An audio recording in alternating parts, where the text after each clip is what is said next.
안녕하세요. 전국에 계신 경할머니 여러분, 경제 읽어주는 남자 김광석입니다. 반갑습니다.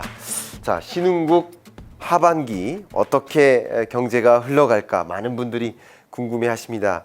제가 누차 강조해 드렸듯이 앞으로 2021년, 2022년에는 세계 경제가 불균형하게 회복된다라는 말씀을 강조해 드렸죠. 특히 불균형 회복의 여러 대상 중에 하나가 신흥국이라고 볼 수 있는데, 그렇다면 도대체 신흥국들은 어떻게 경제 동향이 전개될까? 앞으로 궁금한 것들이 굉장히 많습니다. 그런 부분들에 대해서 여러분께 답변을 드리는 그런 시간을 갖도록 하겠습니다. 더 이코노미스트 표지에서 제가 좋아하는 표지가 그림에 실렸습니다. How well will vaccines work? 결국 세계 경제는 백신 작동에 따라서, 백신이 얼마나 효과적으로 보급되느냐에 따라서 달려있다. 세계 경제가 어떻게 전개될지가 백신에 따라 달려있다. 실제 바운싱 백, 저는 앞에 미래 시나리오에서 뭐라고 표현했냐면 회귀점이다 라고 표현했는데, 마침 더 이코노미스트 표지도 바운싱 백이라는 표현을 썼습니다. 제자리로 돌아간다. 코로나19 이전 수준으로 이제 성큼성큼 돌아간다. 다 돌아가는 것은 아니고, 백신이 보급되고 델타 변이의 문제로부터 자유로운 그런 국가들이 먼저 코로나19 이전 수준으로 돌아가고, 그렇지 못한 주요 신흥국들은 어렵겠다라는 말씀을 드려보고 싶은데요. 자, 신흥국 경제 동향을 먼저 보겠습니다. 영국과 미국이 가장 대표적인 백신 접종 국가죠. 보시는 것처럼 100명당 백신 접종 정도가 이렇게 거의 100에 가깝고요. 한 번은 다 접종했다라고 볼 수 있겠어요. 두 번 접종자도 지금 50%에 근접하게 영국과 미국이 달려가고 있습니다. 가장 빨리 달려가는 주자입니다. 그런데 이 비교하기 위해서 제시했습니다. 이 신흥국들의 모습인데요. 터키, 브라질, 아르헨티나, 멕시코, 러시아, 인도, 말년, 태국, 남아공, 이런 나라, 특히 그 밖에 또 여러 신흥국들은요, 특히 로인컴 디벨로핑 컨트리, 저소득 국가, 이런 국가들은요 백신을 거의 구경하지도 못한 정도, 이런 경우가 많습니다. 백신 접종이 결국 어떻게 된다? 불균형하게 이루어진다. 불균형하게 백신이 보급되는 과정에서 경제 회복도, 앞에 말씀드렸던 바운싱 백도 불균형하게 전개된다라는 말씀을 드려보고 싶어요. 신흥국 경제의 기본적인 동향을 한번 살펴보면, 코로나19 이전 수준이죠. 코로나19 이전에는 이렇게 대략 한 6%대의 성장률, 이머징 마켓의 성장률을 보이다가 코로나19 충격을 2020년 2분기에 집중적으로 받았고요. 3분기, 4분기 회복되고는 있으나 코로나19 이전 수준으로 회복되지는 못한 상황이고요. 2021년 1분기부터 뚜렷하게 회복되는 모습입니다. 그런데 이 신흥국 성장률에는 중국도 포함되어 있고요. 그리고 코로나19의 충격으로부터 먼저 딛고 일어서는 그런 몇몇 신흥국들도 포함되어 있어요. 그래서 신흥국들 중에서도 옥석을 가리는 일이 좀 필요하다라고 생각이 됩니다. 신흥국 경제 서프라이즈 지수인데요. 서프라이즈 지수는 실제 경제 지표가 시장 전망치와 얼마나 부합하는지를 보여주는 거예요. 시장 전망치는 이러한데 실제 경제는 더 높다, 아니면 시장 전망치보다도 안 된다, 그런 것을 가지고 상회하냐, 서프라이즈냐, 아니면 디서포인트, 하회하냐를 가지고 보여주는 건데, 실제 경제 지표가 예상 수준을 오히려 상회하는 그런 모습, 이런 것들을 보면 신흥국 경제가 뚜렷하게 회복되는 것처럼 전개는 되고 있습니다. 근데 이 중에서 제가 앞에 말씀드린 것처럼 옥석을 가리는 일이 필요하다라는 걸 말씀드리는 건데요. 신흥국 주요 지역의 성장률을 좀 살펴보면요, 아시아 지역을 중심으로 한 뚜렷한 경기 회복이 나타납니다. 그러니까 앞에 말씀드렸던 신흥국 경제 지표가 뚜렷하게 시장의 어떤 예측치보다도 상회할 만큼 잘 전개된다는 얘기는 아시아의 일인 것이지, 아시아를 제외한 이런 중남미, 아프리카, 동유럽 신흥국들에게도 해당되는 일이 아닐 수 있겠다라는 것을 진단해 볼 필요가 있겠다라는 것을 강조하고요. 그래서 신흥국들이 뚜렷하게 회복되는 그 경로에 주된 배경이 원자재 가격의 상승이 있어요. 원유라든가 아연이라든가 철이라든가 이런 원자재를 공급하는 신흥국들의 경우 이런 원자재 가격이 뚜렷하게 상승하면 여건이 나아지겠죠. 그리고 또 한 가지 뭡니까? 수출이죠, 수출. 수출 후조. 물론 이게 두 가지가 같이 맞물린다고 볼 수 있겠죠. 그 수출 후조가 어디를 중심으로 나타납니까? 신흥국 수출 후조가 뚜렷하게 전개되는데 사실상 신흥국의 전체 수출액 증가율은 중국의 성장이다. 중국 수출이요. 2021년 1분기 44% 중국 수출이 44%나 증가했습니다. 그러니까 중국은 코로나19 이전 수준으로 돌아올 수밖에 없는 계기인 거예요. 민간 소비나 투자도 진전되지만 수출도 뚜렷하게 회복된다라는 것이죠. 그리고 중국을 제외한 그 밖에 아시아 지역의 수출도 아시아 신흥국들도 10.6%나 수출이 증가합니다. 그런데 이 아시아 지역을 제외한 동유럽, CIS, 중남미, 아프리카 지역의 경우에는 수출이 마이너스거나 거의 0이거나 마이너스에 가깝죠. 이런 수준입니다. 그러니까 이런 신흥국의 경제 회복 여부도 중국이나 아시아를 보면 코끼리를 놓고 봤을 때 뒷다리를 잡고 코끼리가 이렇게 생겼을 거야 라고 생각하기보다는 전체를 봐야 된다는 거죠. 전체가 회복되는 것처럼 보이지만 뒷다리가 건강해질 뿐이지 뭐 앞다리는 굉장히 빈약하다 이런 느낌인 거죠. 구분해서 보실 필요가 있겠는데 그래서 지금부터 좀 구분해서 볼 수 있도록 하겠습니다. 신흥국들 중에서 여러분이 생각하시는 주요 신흥국들, 중국을 제외한 주요 신흥국들 몇 가지를 살펴볼까 합니다. 먼저 인도입니다. 인도 경제를 보시면 분기별 성장률이 2021년 2분기를 기점으로 해서 이렇게 뚜렷하게 다시 하향 안정화됩니다. 변이 바이러스라든가 또 코로나19 접종이라든가 이런 문제가 좀 방역 수준이 충분히 하지 않기 때문에 2021년 3분기 좀 꺼지다가 그 회복세가 꺼지다가 이제 다시 회복세를 가져갈 수 있겠다. 이제 확산 속도가 이제 좀 잦아들고 있거든요. 그래서 이런 것들이 3분기에는 나타날 것으로 보고 있습니다. 또 2021년 3분기부터 예상되는 중요한 경제 이슈 하나가 EU와의 무역 협상, 영국과의 무역 협상 이런 것들이 있습니다. 그래서 무역 협상을 계기로 인도의 수출이 크게 대-EU, 대-영국 수출이 크게 늘어날 가능성이 있겠다라는 것을 말씀드리고요. 또 인도의 소비자 물가 상승률을 보면 지금 인도의 목표 물가 타겟 인플레이션율이 4%인데요. 상하회 할 수 있도록 이 경계를 둡니다. 2에서 6%까지 플러스 마이너스 2인 거죠.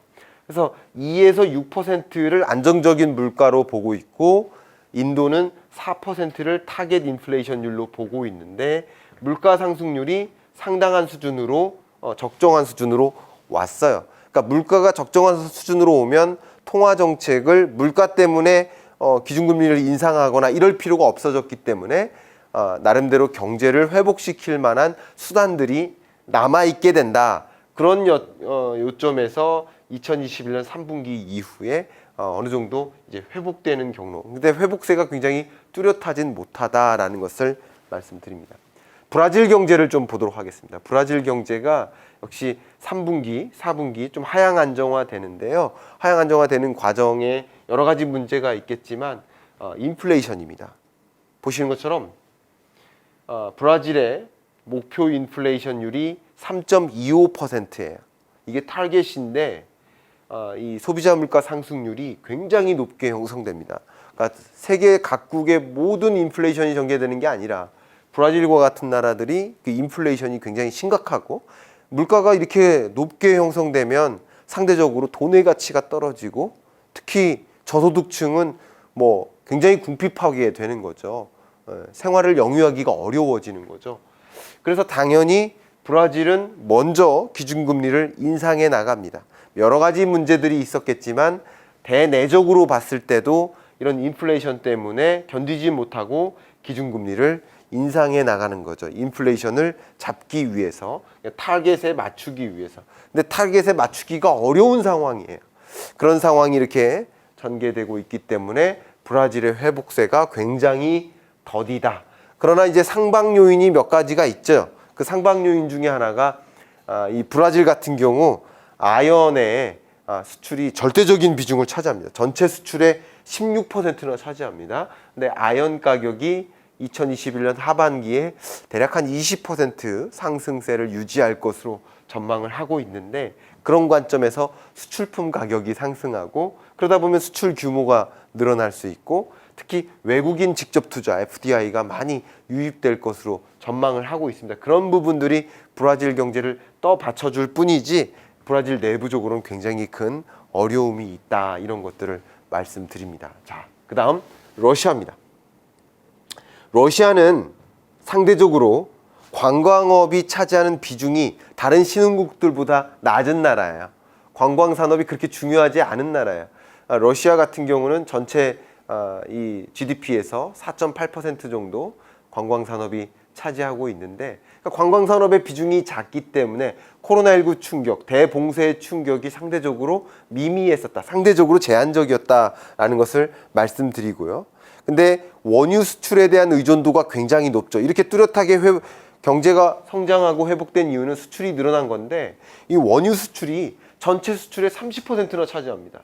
러시아가요. 그러니까 원유 가격이 이렇게 높게 형성됨에 따라서 경제가 상승할 수 있는, 회복될 수 있는 그런 경로의 하에 있었고, 또 한 가지 중요한 경제 회복의 시나리오로서 두는 것이 백신의 자체 개발인 거죠. 그런 것들이 성장을 지지하는 그런 역할을 했었다. 그러나 그 이후에는 성장세가 그렇게 뚜렷하게 나타나기 어렵다. 2021년 2분기 같은 경우는 지난 2분기 대비 기저효과 때문에 모든 신흥국들이 이렇게 뚜렷하게 올라가는 것처럼 보이지만 기저효과가 좀 제외되면서 다시 하향 안정화되는 모습을 볼 수 있죠. 자, 마지막으로 남아프리카 공화국을 보도록 하겠습니다. 남아프리카 공화국의 경제는 가장 중요한 게 3차 확산의 문제예요. 앞에 처음에 말씀드렸던 것처럼 백신 접종률이 굉장히 낮고요. 그리고 위생 방역 수준이 굉장히 열악합니다. 그러다 보니까 의료 시스템도 굉장히 안 좋고요. 그래서 이 남아공의 뭐 기저효과에 따른 반등은 보이지만 뚜렷하게 회복되기 어려운, 대부분의 국가들이 기저효과 때문에 반등하고 여러 가지 몇몇 요인들 때문에 반등을 했지만 다시 제자리로 돌아가는 모습들을 확인할 수 있죠. 그래서 남아프리카 공화국의 경제도 그렇게 좋지 못하다라고 볼 수 있고요. 다만 남아프리카 공화국의 중요한 상방 요인들이 몇 가지가 있습니다. 2021년 하반기 22년까지 기대되는 중요한 상방 요인 중에 하나가 아프리카 자유무역 협정인 거죠. 이게 시행되면서 수출이나 투자 같은 것들이 뚜렷하게 개선되지 않을까. 나름 이 아프리카 지역에서는 대장 역할을 좀 하지 않습니까? 그런 관점에서 상대적으로 FDI의 유입도 일어날 수 있겠다. 다만 이런 앞에 말씀드렸던 것처럼 최근 이 감염 확산세가 상당합니다. 그래서 이런 확산을 막기 위해서 엄청나게 재정을 투입해 왔는데 지금은 재정 여력이 충분하지 않은 상황 하에서 3차 확산까지 전개되다 보니까 이 경제를 성장시킬 수 있는 재정 투입 여력 자체가 좀 부족하다. 이런 것들이 성장 하방 요인이라고 또 진단해 볼 수 있겠습니다. 자, 2021년 하반기 신흥국 경제 어떻게 전개될까?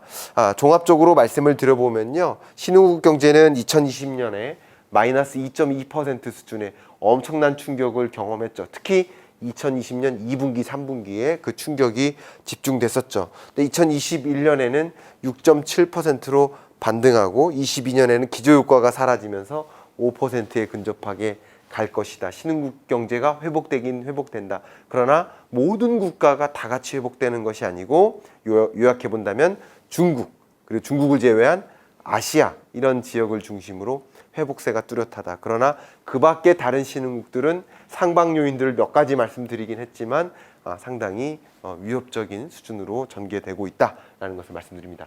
정리를 해보겠습니다. 2021년 하반기 신흥국 경제 전망을 하는 데 있어서 우리가 유념해야 될 상방 요인 몇 가지, 하방 요인 몇 가지를 정리해 봐 드리도록 하겠습니다. 보시는 것처럼 글로벌 경기 회복이다. 세계 주요 선진국들의 경기 회복은 이 주요 신흥국들의 원자재나 부품 수출, 완제품 수출까지 기회가 많이 놓일 수밖에 없겠다. 원자재 가격의 강세는 원자재 수출로 먹고 사는 여러 신흥국들에게는 상당한 기회로 전개될 수 있겠다. G2 무역협상 재개, 미국과 중국 간의 무역협상이 좀 순조롭게 전개되고 있는 모습이죠. 그래서 이런 미중 간의 갈등은 주요 신흥국들에게도 상당한 타격이 되어 왔었는데, 경제 제재도 있고요. 그리고 미중 간의 교역이 줄어들면 그 미국과 중국에 공급하는 원자재나 부품 수요도 줄어들기 때문에 미중 무역 분쟁이 굉장히 큰 이 신흥국의 경제 회복의 걸림돌이었는데, 다행히 무역 협상이 재개됨에 따라서 기대가 좀 어느 정도 열린다라는 것을 말씀드립니다. 하방 요인도 몇 가지 있습니다. 조기 통화 긴축 가능성입니다. 물론 브라질이나 터키 같은 이런 신흥국들은 자국의 인플레이션이 너무 심각하기 때문에 자체적으로 미국보다 앞서서 금리를 인상하는 일도 있고요. 또 미국이 긴축적으로 테이퍼링을 시작한다든가 기준금리 인상 시점을 좀 앞당기다든가 이런 조기의 긴축적 통화 정책으로의 전환이 시도될 경우 자연스럽게 미국 달러 가치와 신흥국 돈의 가치의 격차가 벌어지면서 신흥국으로 투자됐던 자금이 빠른 속도로 미국이나 그 밖에 선진국으로 쏠릴 가능성이 있죠. 아직 경기 회복 안 됐는데 신흥국들은 말이죠. 먼저 기준금리를 주요 선진국들이 인상해버리면 굉장히 큰 외환 위기 같은 징조가 벌어질 수 있고요. 그런 것을 또 막기 위해서도 기준금리를 먼저 회복되지도 않았으면서도 기준금리를 인상하는 일을 단행할 텐데, 그러면 경기 회복 속도가 더 지연될 수 있겠다. 굉장히 양쪽의 어떤 문제에 사면초가에 처할 수 있겠다라는 이 굉장히 중요한 현안이라는 것을 강조하고 있습니다. 정부의 재정 건전성이 악화됩니다. 지금까지 경기를 부양시키기 위해서, 그리고 코로나19 방역을 위해서 정말 막대한 예산을 투입을 해왔는데, 이게 점차 계속 확산되고 막히지가 않으니까, 남아공이 대표적이죠. 그렇기 때문에 그런 것들이 추가적인 경기 부양 능력 자체가 손실되면서 위협에 처할 수 있겠다. 하방 요인입니다. 세 번째는 지정학적 리스크입니다. 주요 지역 간의 어떤 다툼, 중동 지역이라든가 홍콩, 대만 지역, 이런 지역을 중심으로 한 지정학적 리스크들이 아직 존재하죠. 그런 것들도 이 리스크가 확대되다 보면 주변국에까지 영향을 주기 때문에 하방 요인으로서 우리가 거론할 수 있겠습니다. 마지막으로 이제 변이 바이러스 확산이죠. 변이 바이러스가 얼마나 더 확산됐느냐, 우리가 지금 보급해 나가고 있는 백신이 이 변이 바이러스를 어느 정도 막을 수 있느냐, 이런 것을 기점으로 했을 때 하방 압력이 더 크게 작용할지 상방 압력이 더 크게 작용될지, 이런 기조에 따라서 신흥국 경제가 어떻게 전개될지를 확인할 수 있겠다라는 것을 말씀드리고요. 이런 것들을 통해서 여러분이 세계 경제를 바라보는 뷰, 신흥국 ETF에 투자할까, 선진국 ETF에 투자할까 하는 여러 투자 관점에서의 여러분들의 뷰, 이런 뷰를 갖는데 오늘의 이야기가 참조가 되셨기를 바라면서 경제 읽어준 남자 마무리하도록 하겠습니다. 감사합니다.